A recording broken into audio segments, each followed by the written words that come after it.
बारा के आंता में दीपावली मिलन समारोह का आयोजन किया गया, जिसमें क्षेत्रीय विधायक कंवरलाल मीणा ने बाजार में घूमकर कस्बे वासियों से रामाशामा की।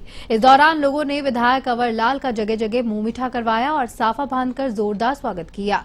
इस दौरान भाजपा जिला अध्यक्ष नंदलाल सुमन, आंता पालिका अध्यक्ष रामेश्वर खंडेलवाल सहित अन्य लोग मौजूद रहे।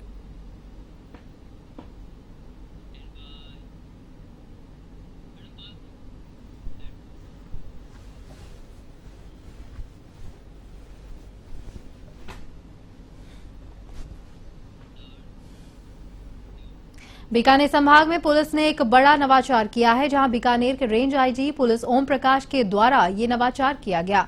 इसके तहत पूरे संभाग यानी कि बीकानेर, श्री गंगानगर, हनुमानगढ़ और अनूपगढ़ चारों जिलों की सुरक्षा सखियों को उनके कामकाज के आधार पर सम्मानित किया गया। ये सम्मान कार्यक्रम बीकानेर रेंज आईजी कार्यालय में रखा गया। इस कार्यक्रम में बीकानेर रेंज आईजी ओम प्रकाश सहित संभाग के चारों जिलों के पुलिस अधीक्षक मौजूद रहे। इस दौरान एवन टीवी के संवाददाता के सिंह, रेंज आईजी ओम प्रकाश से उन्होंने खास बातचीत की।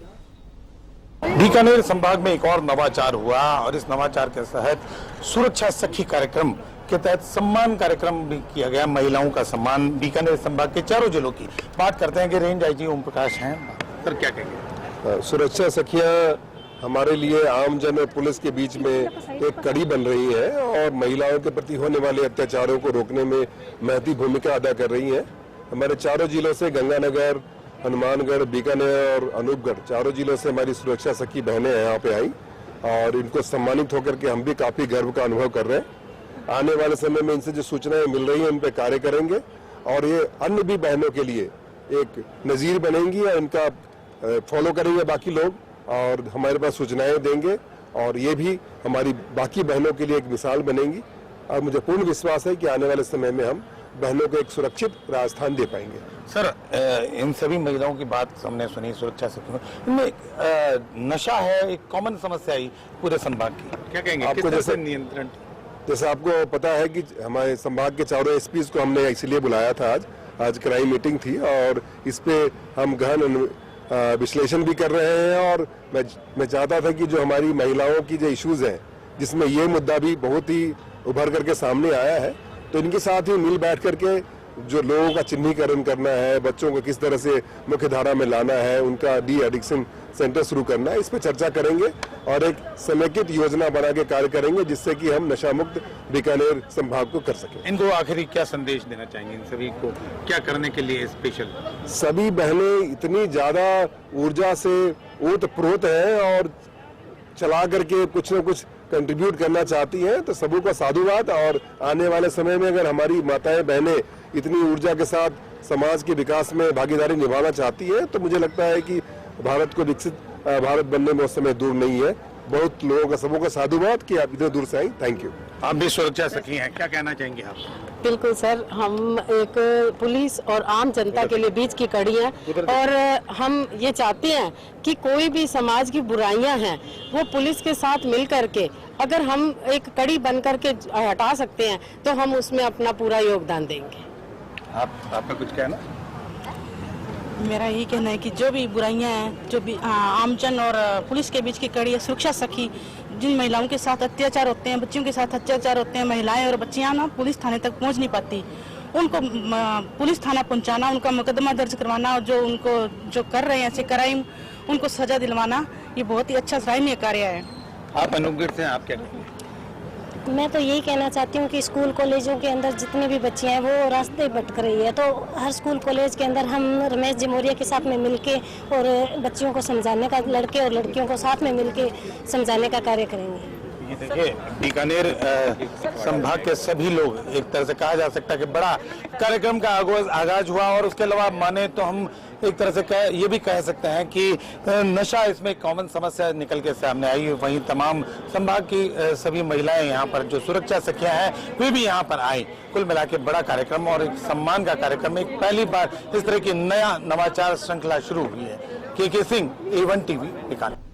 बूंदी के केशव राय पाटन में पालिका अध्यक्ष कन्हैयालाल कराड़ की अध्यक्षता में बैठक का आयोजन किया गया। बैठक में 15 दिवसीय कार्तिक पूर्णिमा मेले के लिए 72,06,000 रुपए बजट पारित किया गया। इस दौरान विधायक सीएल प्रेमी, तहसीलदार सज्जन राम सहित तमाम पार्षद मौजूद रहे।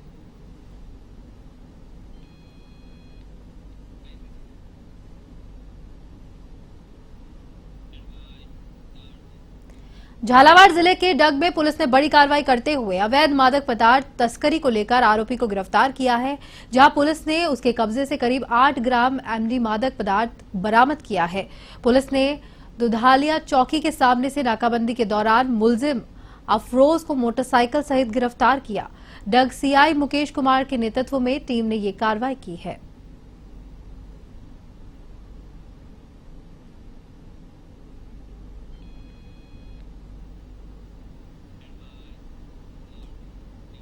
आवर कस्बे में 25 लाख रुपए की लागत से बनने वाले सामुदायिक भवन का शिलान्यास डग विधायक के विशेष आतिथ्य में संपन्न हुआ। इस अवसर पर भवानी मंडी प्रधान सुल्तान सिंह चौहान, विकास अधिकारी जीनू वर्मा, तहसीलदार अब्दुल हाफिज और सरपंच विमल जैन समेत अन्य लोग मौजूद रहे। विधायक कोष से 15 लाख और प्रधान कोष से 10 लाख रुपए नवीन भवन निर्माण के लिए स्वीकृत किए गए हैं।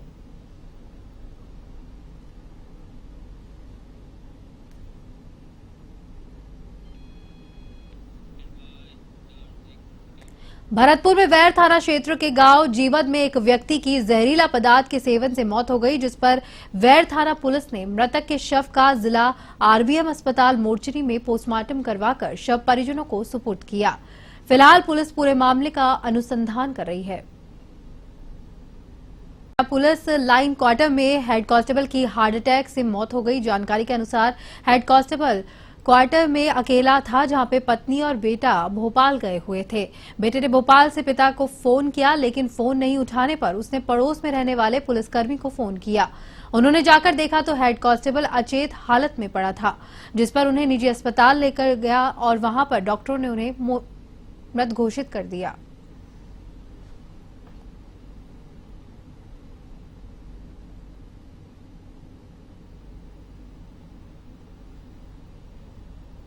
लालाराम सलोम मांगूराम, जाति मेघवाल, उम्र 50 साल, निवासी तोड़ियान, जोधपुर, आल सरकारी क्वार्टर ग्रामीण पुलिस लाइन भर्ती हुआ है, जिसको डॉक्टर ने इलाज हेतु परिजन लेके आए थे, जिसको डॉक्टर ने मृत घोषित कर दिया।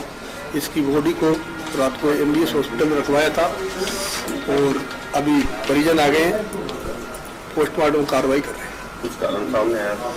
अभी तक तो कोई ऐसा कारण सामने नहीं आया है, जांच करेंगे, जो भी आगे आएगा जो बताया जाएगा। अभी ये ग्रामीण पुलिस लाइन एडिशनल एसपी साहब के कार्यालय में हेड कांस्टेबल के पद पर कार्यरत था।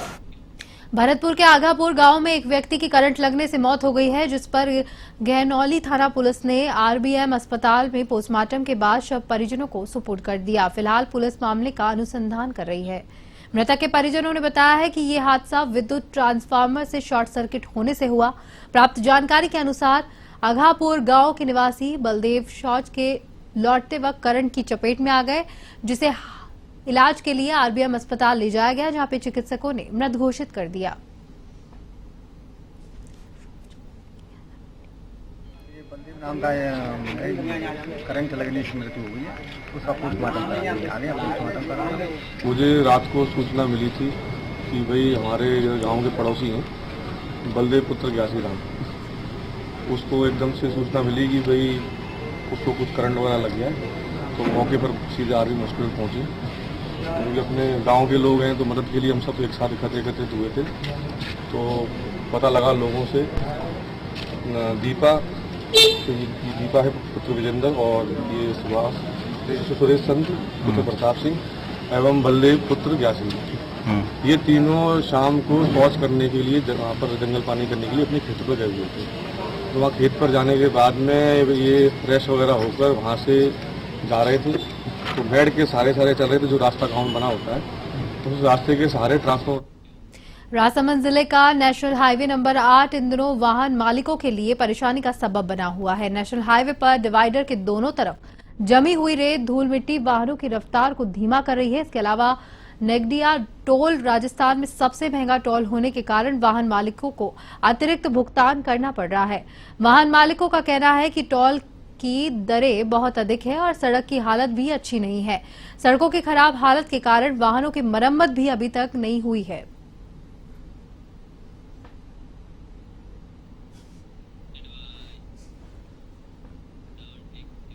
धौलपुर जिले में सुप्रीम कोर्ट द्वारा प्रतिबंधित चंबल बजरी परिवहन करने वाले लोगों की पुलिस ने मुठभेड़ हो गई, जहां पर बजरी परिवहन के आरोपियों ने अचानक से फायरिंग कर डाली।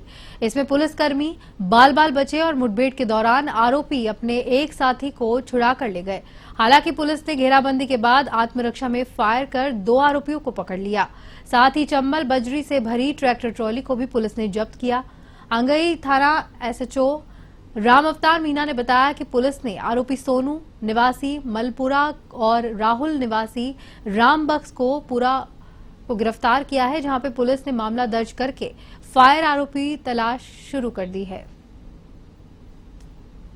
गांव धौंद और मुंडपुरा के जंगलों में कार्रवाई की गई। एक ट्रैक्टर ट्रॉली अवैध चंबल लेते से भरी हुई थी, जिस पर चालक और 2 व्यक्ति और सवार थे। पुलिस द्वारा पीछा करने पर वे मुंडपुरा के जंगलों की तरफ भाग गए, जिन्हें काफी मशक्कत के बाद पकड़ा। और जब उनको पकड़ा तो गांव धौंद की तरफ से एक गाड़ी में और कुछ अन्य 15-20 पैदल व्यक्ति आए और पथराव कर फायरिंग कर एक मुलजिम को छुड़ा के ले गए। जवाबी कार्रवाई में हमारे द्वारा भी फायर किया गया। मुलजिमों की संभावित स्थानों पर दबिश दी जा रही है और गिरफ्तार किए गए व्यक्तियों से प्रकरण के घटना के संबंध में चूरू में अतिरिक्त खाद्य आयुक्त के नाम राजस्थान राज्य राशन विक्रेता संघ के पदाधिकारियों ने कलेक्टर को ज्ञापन सौंपा, जहां पे संघ के जिला अध्यक्ष सरवर खां ने बताया कि राशन डीलर को जारी प्राधिकार पत्र की शर्तों के अनुरूप राशन डीलर केवल खाद्य विभाग द्वारा आवंटित राशन सामग्री को वितरण के लिए ही अधिकृत है, जहां अन्य विभागीय कार्य करवाना ना तो प्रासंगिक है और न ही न्याय संगत है।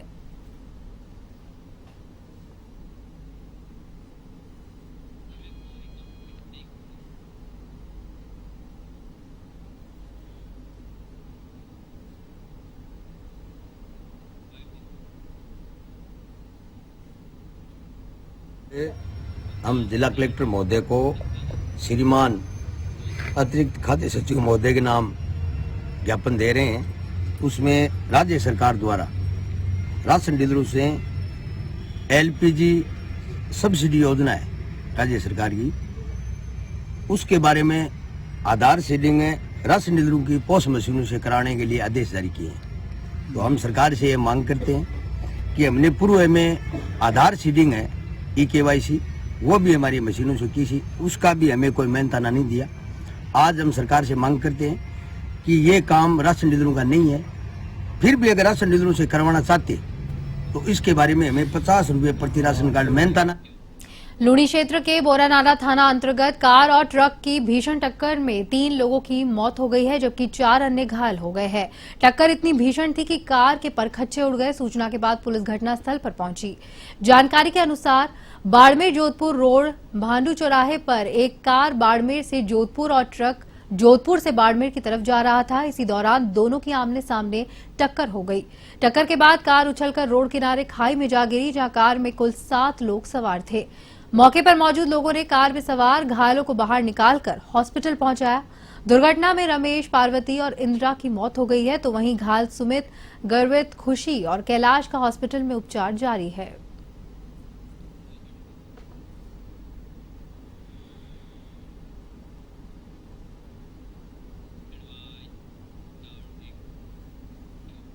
भरतपुर में कई वर्षों से ठेकेदारों के सुपरविजन में सफाई कार्य करने वाले अस्थायी सफाई कर्मचारियों के लिए अनुभव प्रमाण पत्र परेशानी का सबब बना हुआ है। ठेकेदारों के द्वारा दिए गए प्रमाण पत्र को वैलिड नहीं माना जा रहा है, जहां पे इसके चलते कर्मचारियों के लिए सफाई कर्मचारियों की भर्ती में शामिल होना मुश्किल हो रहा है। ऐसे में इन अस्थायी कर्मचारियों के द्वारा नगर निगम में प्रदर्शन किया गया।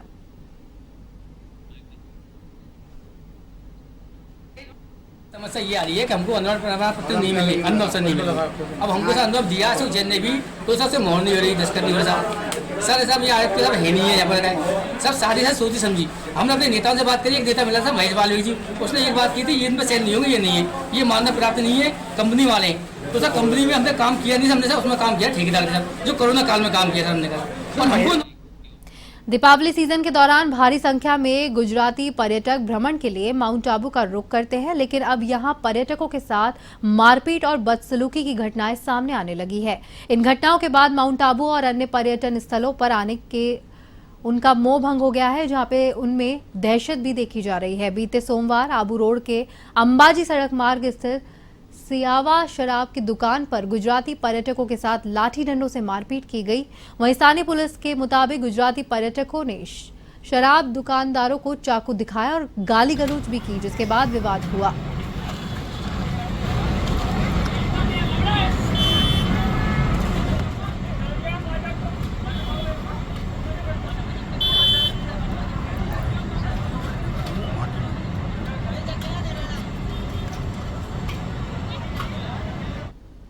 चौरासी विधानसभा क्षेत्र उपचुनाव के तहत नियुक्त सामान्य प्रेक्षक वरिष्ठ IAS अधिकारी के विवेकानंद एकीकृत नियंत्रण कक्ष पहुंचे, जहां उन्होंने एकीकृत नियंत्रण कक्ष में मीडिया मॉनिटरिंग, जिला स्तरीय सामान्य नियंत्रक कक्ष समेत सी विजिल सेल का निरीक्षण किया। इस अवसर पर उन्होंने पेड न्यूज, राजनीतिक विज्ञापन, सोशल मीडिया पर निगरानी प्रक्रिया और संधारित किए जा रहे रजिस्टरों का भी अवलोकन किया।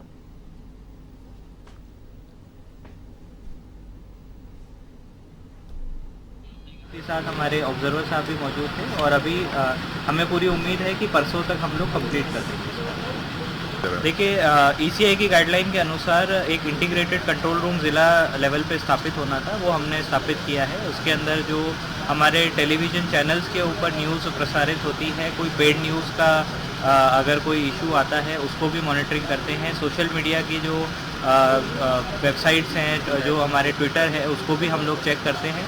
और साथ ही साथ जो हमारा कंट्रोल रूम है, कंट्रोल नंबर है, उसके ऊपर भी कोई कंप्लेंट प्राप्त होती है या फिर सी विजिल के माध्यम से कोई भी आम नागरिक अगर MCC के वायलेशन की शिकायत करना चाहता है तो उसको भी हम लोग उसी इंटीग्रेट। कोटा के दादावाड़ी स्थित मोदी कॉलेज में राजकीय कला महाविद्यालय के छात्र छात्राओं ने उस समय प्रदर्शन कर दिया जब वहां अवैध वसूली होने की सूचना मिली। छात्र नेता रिद्धिम शर्मा ने बताया कि राजकीय कला महाविद्यालय के स्वयं पाठी विद्यार्थियों का असाइनमेंट जमा करवाने का सेंटर यूनिवर्सिटी की ओर से दिया गया था। वहां से शिकायत मिली कि विद्यार्थियों से असाइनमेंट जमा कराने के नाम पर छात्रों से अवैध वसूली की जा रही थी। छात्रों ने एग्जामिनेशन कंट्रोल प्रवीण भार्गव को छात्रों के साथ पैसा लूटने के लिए 2 दिन का समय दिया है, जहां पे पैसा लौटाया जाए। पैसा नहीं लौटाने पर मोदी कॉलेज का गेट बंद करके उग्र प्रदर्शन किया जाएगा।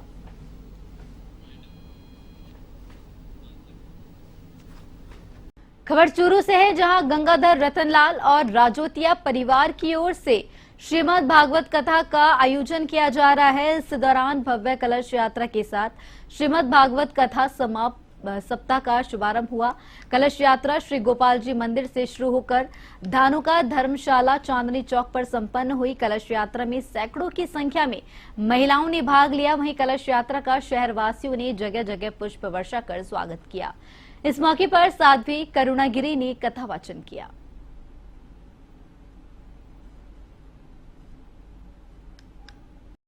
अजमेर दरगाह को हिंदू मंदिर बताने का दावा करने वाले हिंदू सेना के राष्ट्रीय अध्यक्ष को जान से मारने की धमकी मिली है। कॉलर ने गुप्ता को कोर्ट में दायर वाद को वापस लेने की धमकी दी है और कहा है कि केस वापस ले लो, नहीं तो जान से मार देंगे। जिसके बाद विष्णु गुप्ता कृष्णगंज थाने पहुंचे और शिकायत दी। धमकी भरे कॉल के मामले में पुलिस जांच पड़ताल कर रही है। अध्यक्ष विष्णु गुप्ता ने बताया कि 3 नवंबर को वे अजमेर आए थे। 5 नवंबर को अजमेर कोर्ट में दरगाह में मंदिर होने के दावे को लेकर पेशी है। उन्होंने अजमेर कोर्ट में एक सिविल वार्ड पेश किया गया है। इसमें उन्होंने अजमेर दरगाह में श्री संकट मोचन महादेव मंदिर होने की याचिका लगाई है।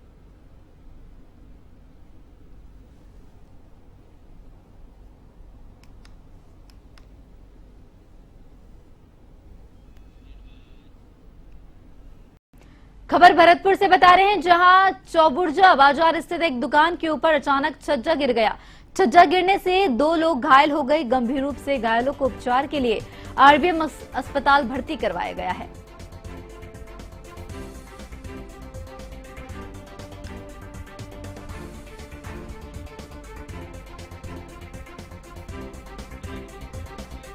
बता दें कि भरतपुर में छज्जा गिरने से 2 लोगों की मौत हो गई। अचानक से छत से जो है छज्जा भरभरा कर गिर उठा, जिससे 2 लोग गंभीर रूप से घायल हो गए, जिन्हें आरबीएम अस्पताल में भर्ती करवाया गया है।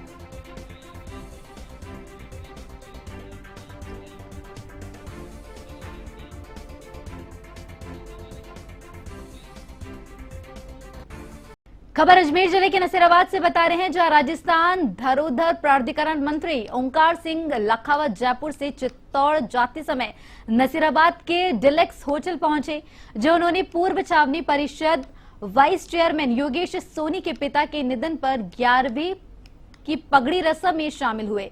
वहीं सोनी के स्वर्गीय पिता नवव्रतमल सोनी को पुष्पांजलि अर्पित कर श्रद्धांजलि दी। साथ ही उन्होंने दूसरी ओर होटल डिलेक्स पर भाजपा कार्यकर्ताओं से मुलाकात करते हुए विकास कार्यों को लेकर चर्चा की। इस मौके पर पूर्व छावनी परिषद चेयरमैन योगेश सोनी, एडवोकेट ललित नारायण मेहरा सहित कई भाजपा कार्यकर्ता मौजूद रहे।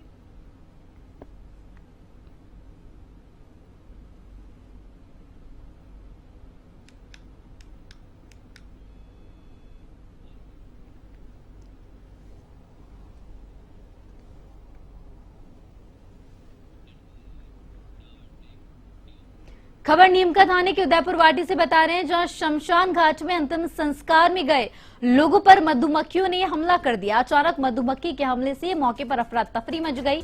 मधुमक्खी के हमले में 5 दर्जनों से अधिक लोग घायल हुए हैं। घायलों को निजी वाहन और एम्बुलेंस के माध्यम से अस्पताल में भर्ती करवाया गया।